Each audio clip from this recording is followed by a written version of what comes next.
Present करते हैं। आपका 1993 में वोट शेयर बहुत अच्छा होता था और अब तक की सबसे खराब स्थिति आपकी पार्टी की रही है, पीएसपी की। नहीं, हमारे पास तो 1.3 पिछली बार भी था। तो इस बार कितना है? इस बार कितना है? आप मेरी देखिए, सुनिए, हम इस जाल में फंसने वाले नहीं है। किस जाल में? सुनिए, बीजेपी भी भक्तों की टोली है, कहीं ना कहीं आम आदमी पार्टी ने भी ये सिद्ध कर दिया कि वो भी कहीं ना कहीं भक्तों की ही टोली है। वहां वही मुद्दे। समझ नहीं आया क्या कहना चाह रहे हैं? सुन लीजिए ना, जी जी सुन लीजिए जी।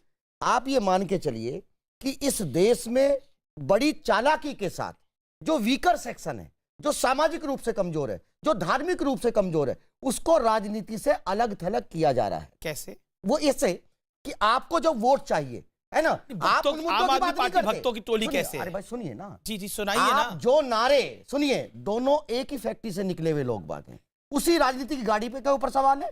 कहीं ना कहीं ये राष्ट्र भक्तों का अब लड़ाई होगी। जब आम आदमी पार्टी का ट्रेंड आया ना, तो राष्ट्र निर्माण की बातें करती ना। वहां बजरंग बली के नारे लग रहे हैं, वहां भारत माता की नारे लग रहे हैं, अब जय सिया राम का नारा लगना बाकी है ना। ठीक है, सुनिए, मेरे हिसाब से आप बात को समझिए। बजरंग बली के नारे में क्या तकलीफ है भाई? अरे भाई, भारत माता की जय में क्या तकलीफ है? मुझे ये तकलीफ नहीं है, मुझे ये तकलीफ है। हाथी को गणेश कहते हो तब तकलीफ नहीं होती। नहीं, आप सुनिए, हाथी नहीं गणेश है, ब्रह्मा विष्णु महेश है। मेरा काम ये है। एक सेकंड, जब गुंडन की छाती पर मोहर लगाओ हाथी पर, उसी गुंडन के साथ आप मिल गए यूपी चुनावों के अंदर और बात करते बड़ी बड़ी। आपने रविदास मंदिर तो तुड़वा दिया ना, ठीक है ना, क्योंकि उसमें आपकी आस्था नहीं थी। आपको सिर्फ दलितों के वोट से मतलब है ना। जी जी जी, मुस्लिम का वोट चाहिए ना। एक सेकंड, मुझे आम आदमी पार्टी का रिएक्शन लेना पड़ेगा। घनेंद्र जवाब देंगे। घनेंद्र, आप भी भक्तों की टोली हैं, आप भी भारत माता की जय लगा रहे हैं, आप भी हनुमान चालीसा पढ़ रहे हैं और आप भी उसी फैक्ट्री से निकले हैं जहां से नरेंद्र मोदी निकले हैं, ये आरोप। अमित जी, मैंने पहले ही कहा था, पहली बात तो धर्म मेरा व्यक्तिगत आस्था का प्रश्न है और मेरी व्यक्तिगत आस्था है कि मैं अपने धर्म में विश्वास रखता हूं, पूजा करता हूं। इसमें मुझे किसी से सर्टिफिकेट लेने की जरूरत नहीं है, किसी से इजाजत लेने की जरूरत नहीं। दूसरी बात, मैंने कहा है कि आज दिल्ली के लोगों ने बता दी कि कट्टर देशभक्ति क्या होती है।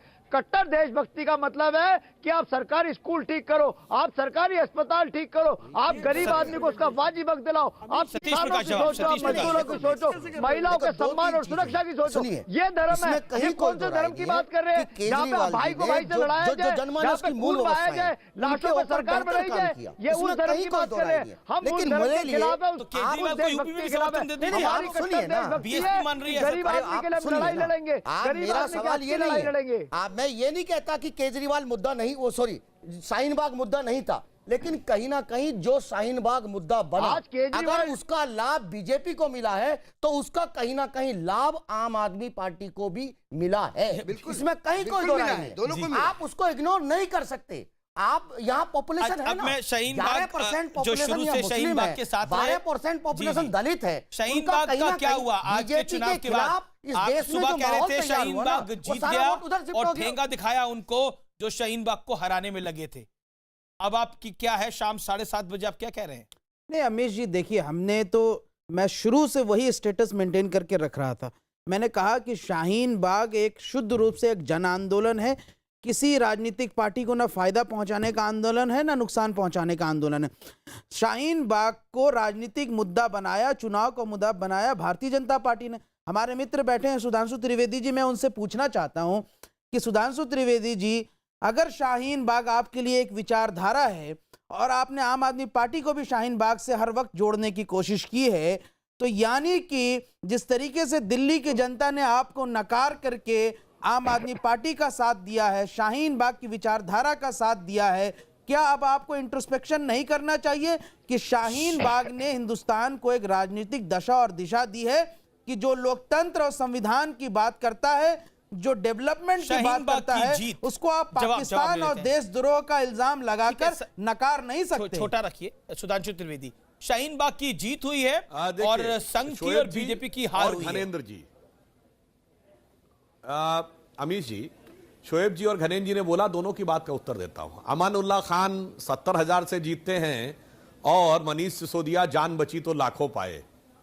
कौन विकास की बात कर रहा था और कौन जो था वो प्रतिक्रियात्मक बात कर रहा था? ये अंतर पर्याप्त है। अरे सर, चुनाव में तो वो विजय हुई जीत निश्चित लगी रूप रहती से, है। पर विजय मैं के एक कारण बड़े इतने सहज perspective की नहीं है बात जो कर रहा घनेन्द्र हूं। जी कह रहे हैं। यदि जवाब इतना तो ही आपके स्कूलों बीच के में लिए नहीं काम बोले थे। करने की बात थी तो मनीष सिसोदिया जी को प्रचंड बहुमत से जीतना चाहिए था। पर हकीकत तो यह है कि अमानुल्लाह खान जीतते हैं 70,000 से और मनीष सिसोदिया किसी अमानुल्लाह तरीके से खान जान बचा पाते हैं। 2015 तो में भी इसका अर्थ क्या प्रचंड हुआ बहुमत से जीते कि कुछ थे। हद तक आपको मालूम नहीं है शायद अमानुल्लाह अच्छा, खान आपका